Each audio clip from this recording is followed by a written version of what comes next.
The Business Report, brought to you with the compliments of Republic Bank. We're the one for you. September 10th, close to 250 people will gather in Barbados for the 3rd annual Blockchain Conference. The concept this year is Central Bank meets Blockchain, and the theme is Beyond Borders. Chief Executive Officer of BIT, Senator Rawdon Adams, says the fact that they've been able to attract a large number of central bankers is a major achievement as well as a big vote of confidence in the technology. For example, we have a speaker from the Central Bank of Uruguay, because Uruguay has already carried out an experiment in a digital form of cash, and in the jargon that central bankers use, that's called central bank digital currency, but effectively it's just digital cash. We'll also have a speaker from the Bank of Canada. The Bank of Canada has a lot of experience with cross-border tests using blockchain technology and central bank digital currencies.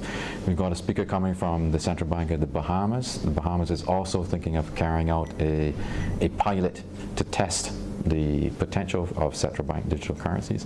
And of course, we're going to have someone from the Eastern Caribbean Central Bank, because that is the central bank that BIT works most closely with.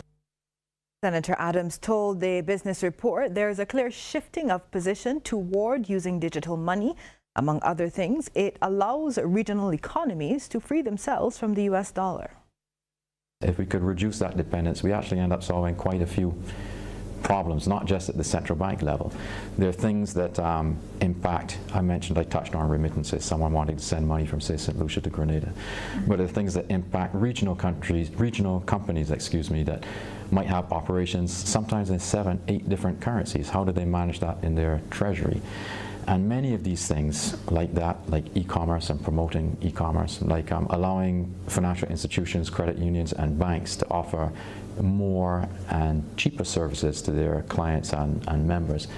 Many of those problems we think can be tackled with a central bank digital currency and tackled favorably.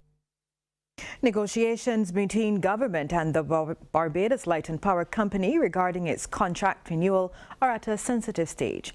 However, according to Managing Director of the company, Roger Blackman, they are progressing well. He says he remains optimistic given the fact that the goals and objectives of the government and the power company are aligned regarding 100% renewable energy by 2030. A lot of common interests here, because we, for many years, as you would know, we have had a 100-100 vision for the island, which is 100% renewable energy and 100% electrification.